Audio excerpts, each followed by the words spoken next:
女人每次偷情完，都会故意让情妇给她丢到距离家不到200米的公交站。可就在她和情妇暧昧的告别完，准备回家时，殊不知不远处一双死亡的眼睛正死死盯着她。当看到女人即将走到马路中间时，男人直接将一瓶白酒一饮而尽，然后看了一眼自己的全家福，一脚油门撞了过去。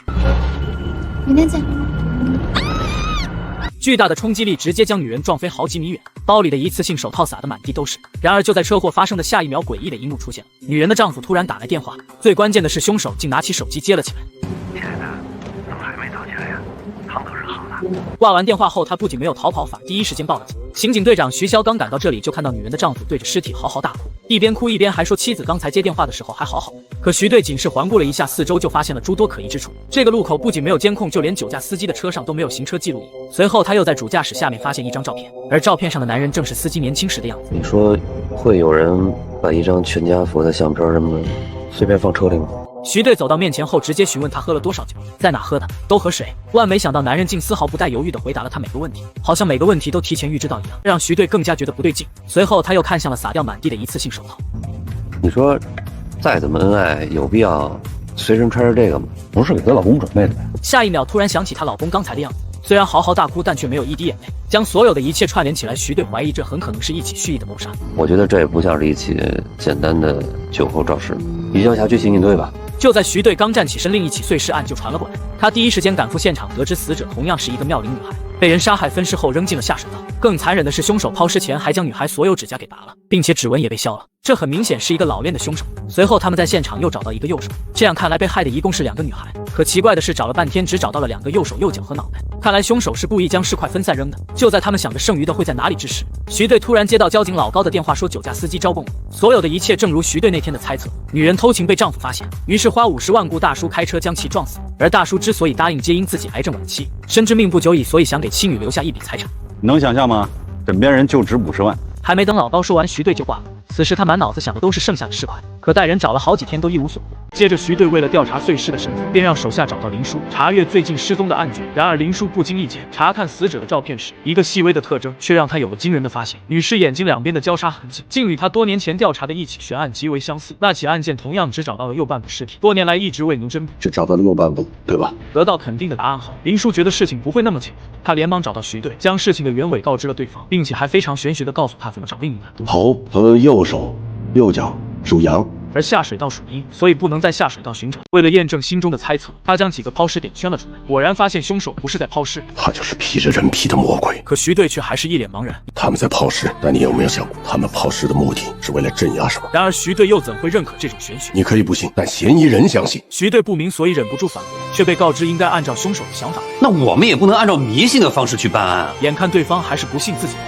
他拿出了早已准备好的图纸，五角星是抛尸点呈阴性，而圈圈则是并未搜寻的阳性地点。只要徐队肯去搜寻一番，肯定能找到另外的碎尸，而且自己不要半分功劳。徐队心中虽仍有疑虑，但也深知林叔的办法也不失为一个好计策，便给了他2天时间作为期限。但林叔却非常的自信。很快警方展开大规模的搜查，怎料1天过去，却始终没有找到剩余的碎尸。但林叔却并未放弃，问问附近的清洁工、垃圾搬运工，甚至还亲自前往地点刨土，而这也是最后一处至阳之地。如果还是找不到碎尸，那么证明他的想法错了。徐队在一旁看着林叔疲惫又执着的身影，忍不住上前劝说，但林叔就是不听。由于林叔有高血压，而且已经2天没好好休息，徐队当即就想拿掉他手中的铲子，怎料一不小心，2人全部摔倒，顺着山坡滚落下去。然而就是这一滚，却让林叔发现了不远处好像有东西。当徐队缓缓掀开黑袋子时，里面正是苦苦寻找的碎尸，他当即被吓了一跳。但还有一具碎尸依旧不知所踪。林叔深知要解开这错综复杂的谜团，仅凭自己的力量远远不够，于是他决定寻求专家的帮助。韩震是五行研究领域的教授，对方看过照片后，脸色变得十分凝重。凶手所做的恐怕是一种古老而邪恶的死亡祭祀。随后韩教授安排助手全力协助警方办案。然而警方这边还没什么进展，凶手却没有停下罪恶的脚步。他将一个女孩迷晕，拖回自己的秘密据点，接着在眼睛画上诡异的图案，随后拿出了早已准备好的电锯，紧接着缓缓走到女孩身旁，开始了他的碎尸大业。完成这一切以后，凶手趁着夜色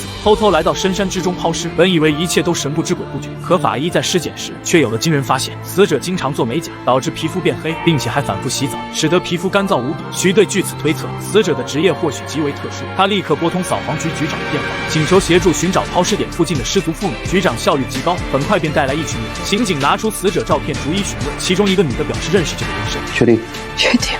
我也见过。徐队立刻安排两人辨认尸体，确认过眼神遇上对的人，两人一眼便认出这就是艾琳。他脚上的纹身是三人一起去纹的。虽然死者身份得以确认，但碎尸依旧没有全部找到。然而林叔还是不愿放弃。这晚他一个人在跑腿时，却意外听到不远处有汽车声，于是他立马将电筒关掉，接着躲在树边观看。只见一个人鬼鬼祟祟地将一袋东西拖下车，紧接着开始疯狂地挖土。林叔瞬间意识到这个人很可能是凶手，于是立马喊停对方。警察，别动，再动我就开枪了。随后让他蹲下，双手抱头。可当他掏出手铐想要铐住对方时，却没料到凶手奋起反抗，打斗时意外撤掉了袋子。但就在林叔愣住的瞬间，凶手竟然拿起了铁铲。好在他反应及时，侧身避开攻击的同时，还打掉了他手中的铲子。可他毕竟年事已高，体力渐渐不支，很快就被对方扑倒在地。看到凶手再次拿铲子步步逼近，林叔急忙掏出小铲子，在对方腿上狠狠划了一刀。凶手吃痛身形一顿，而他怎么也想不到吊坠会成为破案的关键。随后两人展开激烈的搏斗，然而林叔很快就被对方抓住破绽，直接被一脚踢翻在地。看到凶手恶狠狠地拿着铲子朝他走来，是警察。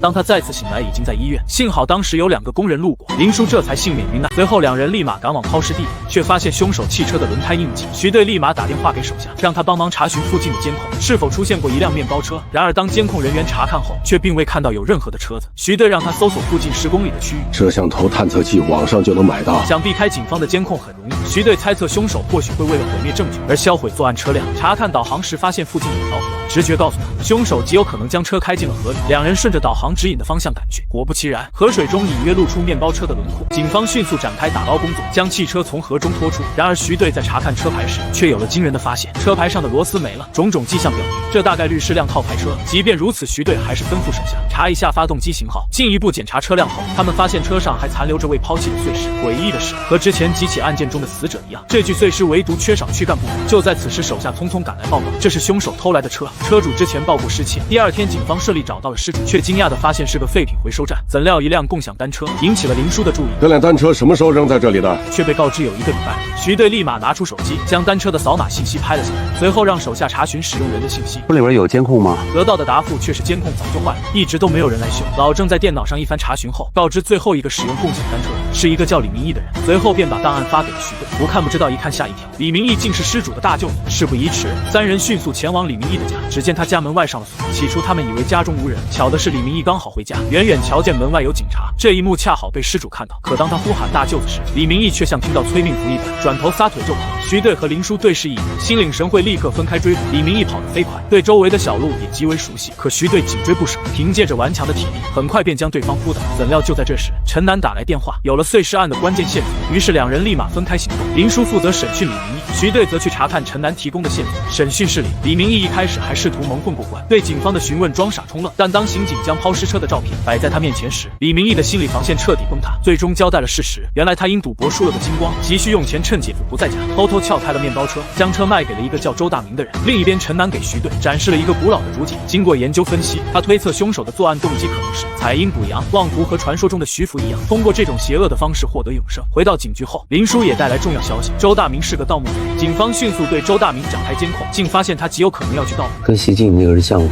林叔立马放大画面查看，发现周大明和昨晚的凶手，无论是体型还是动作习惯，都和那晚袭击自己的凶手极为相似，甚至数钱还是用左手数。对方应该是一个左撇子。他攻击我的时候用左手，重心放在右脚。林叔认为他应该就是凶手。随后几人悄悄开车跟踪周大明，却没料到他行事极为谨慎，还安排了人望风。好在徐队心思缜密，将车开到没人的地方才下车，接着吩咐手下紧盯望风的司机，自己和林叔则死死盯着盗墓贼。然而当两人下到墓穴后，诡异的气氛弥漫开来，怪怪的，我心里毛得很。怎料突发意外，活住了！林叔不顾劝阻，当即就要抓人。活中了指的是盗墓者自相残杀，将同伙弄死在墓穴中的行为。谁也没想到，盗墓贼在这种情况下竟然还敢反抗，一场激烈的搏斗就此展开。好在警方训练有素，最终成功将对方逮捕，望风的司机也一并落网。然而当警方审问时，炸药确实是我下的，但他并没有引爆。至于为什么会炸，他也真的不清楚。反正不管刑警怎么询问，始终是不知道3个字，一副破罐子破摔的模样。反正他穷屌丝一个，该怎么判就怎么判，无所谓。